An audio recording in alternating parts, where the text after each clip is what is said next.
This is so good. So Donald Trump starts his speech in Detroit, Michigan. The crowd is pretty empty, and then the equipment breaks, his microphone breaks. So then he is angrily pacing around until they can fix the microphone for like 5, 10, 15 minutes, just pacing back and forth, stewing in his own anger. Watch this. It's not love. It's not respect.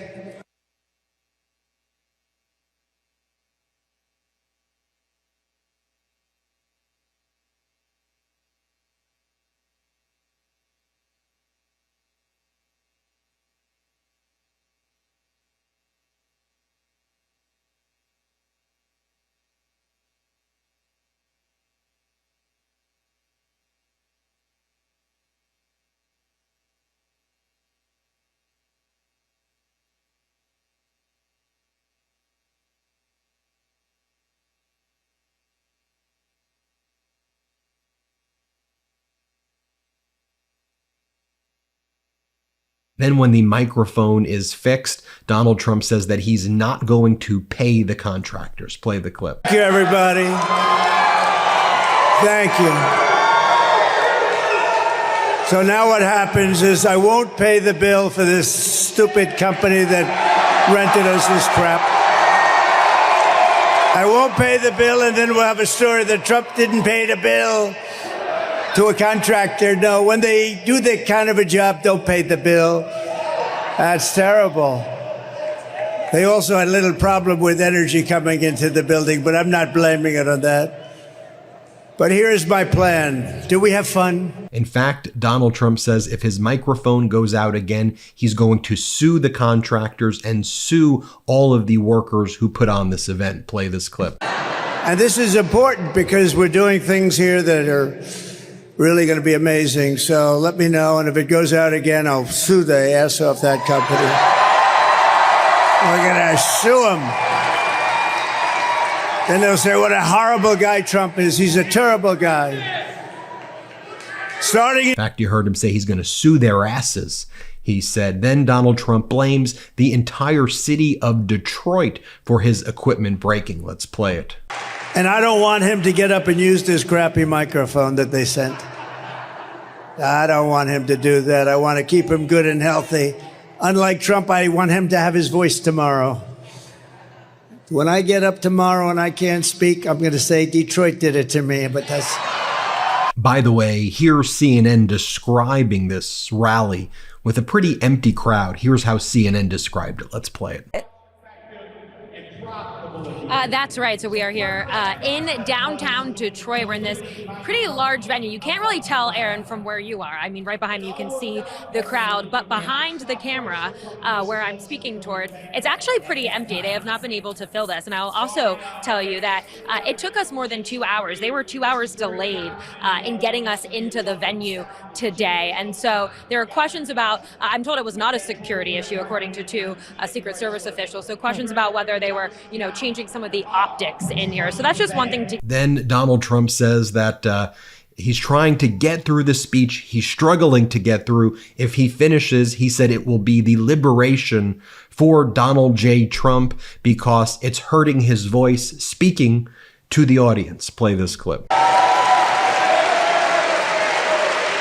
But November 5th, 2024 will be Liberation Day in America.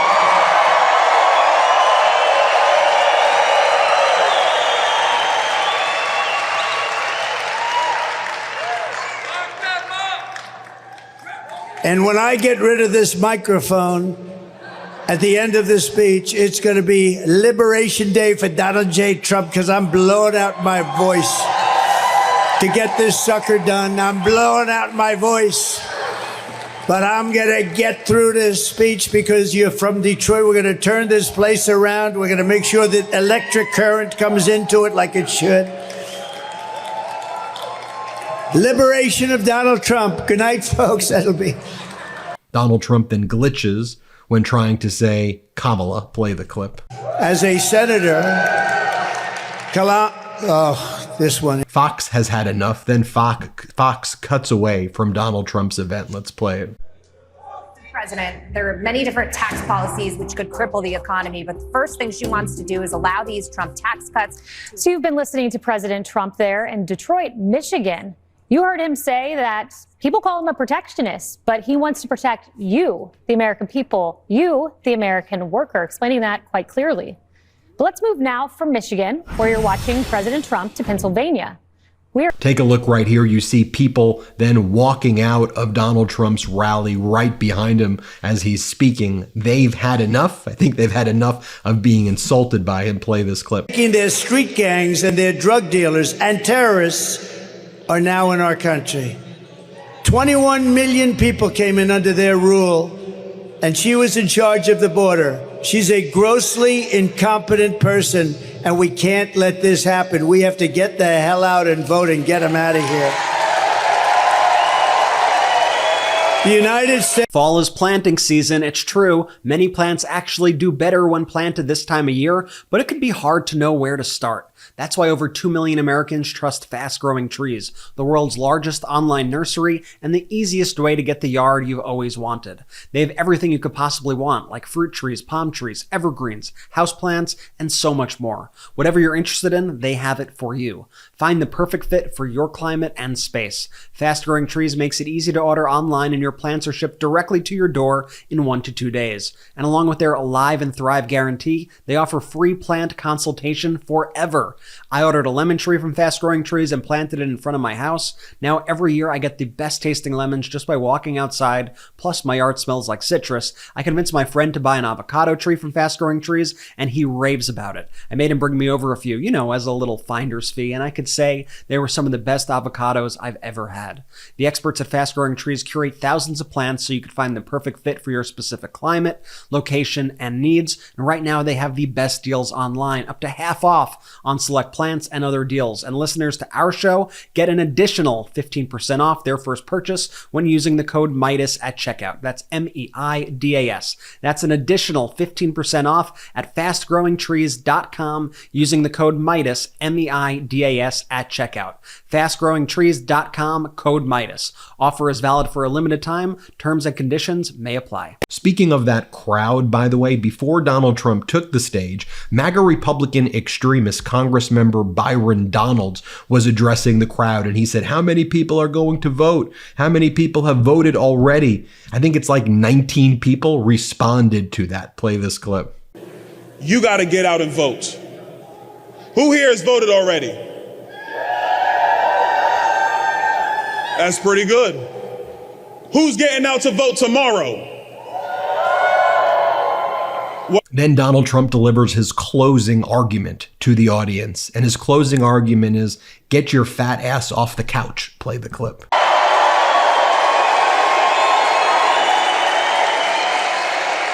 Early voting is underway, so get everyone you know and go out and vote. Go tomorrow. It's just starting. Go and vote. Make sure you vote and bring all our friends that want to vote for us. Tell them, Jill, get your fat husband off the couch. Get that fat pig off the couch. Tell him to go and vote for Trump. He's going to save our country.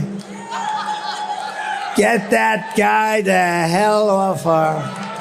Get him up, Jill. Slap him around. Get him up. Get him up, Jill. We want him off the couch to get out and vote. Bring your friends. Donald Trump acknowledges somebody in the audience and then says, enough, sit down, people had enough of you, then insults the individual. Play the clip. Please raise your hand. Oh, we have a one guy. I have a feeling he won't be doing it when they...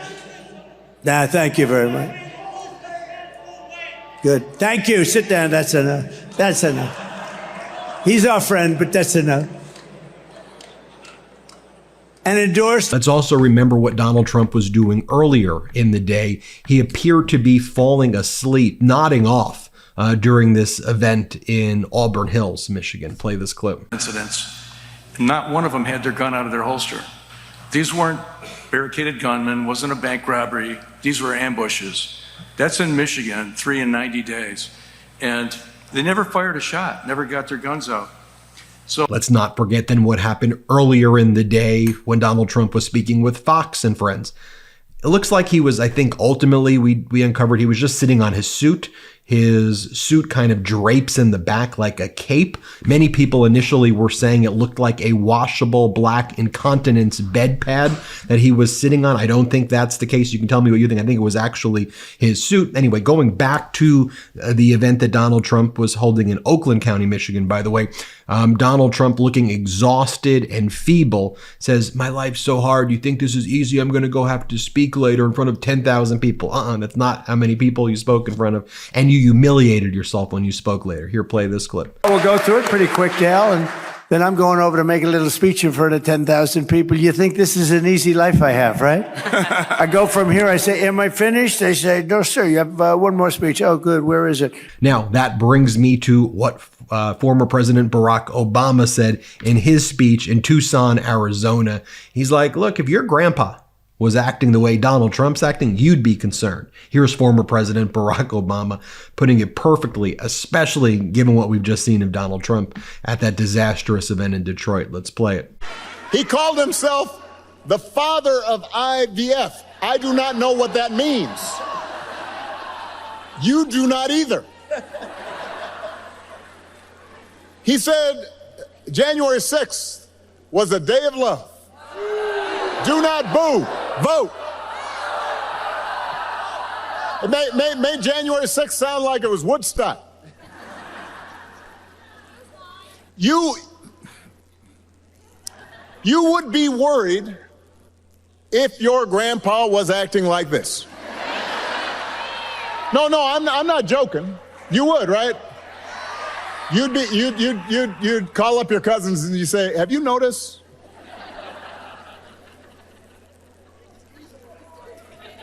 So imagine it coming from a guy who wants to be given unchecked power. Tucson, we do not need to see what an older, loonier Donald Trump looks like with no guardrails. We have had enough of arrogance and bumbling and bluster and division. America's ready to turn the page. We're ready for a better story. We are ready for a President Kamala Harris. And here, former President Barack Obama talks about Donald Trump just nodding his head for 39 minutes straight at a town hall in Oaks, Pennsylvania, when Donald Trump just basically stopped talking and just started bobbing his head to like the YMCA. Here, watch this. I do have to point out that along with his intentions, there is also a question of his competence. Have you seen him lately?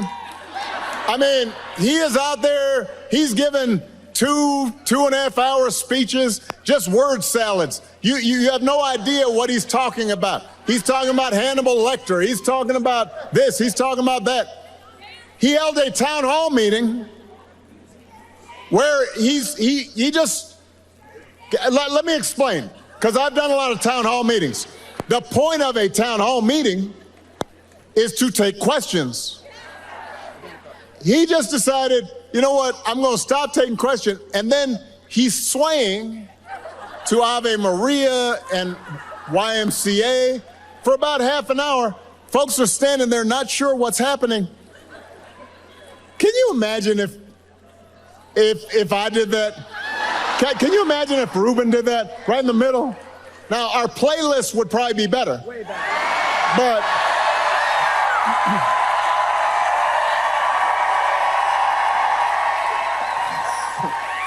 well, there you have it, folks. What a disaster for Donald Trump. Let me know what you think. Hit subscribe. Let's get to 4 million subscribers together. Thanks for watching. Real quick, Meta just changed their algorithm to suppress political content. Please follow our Instagram @MeidasTouch right now as we head towards 400,000 followers so you don't miss a beat.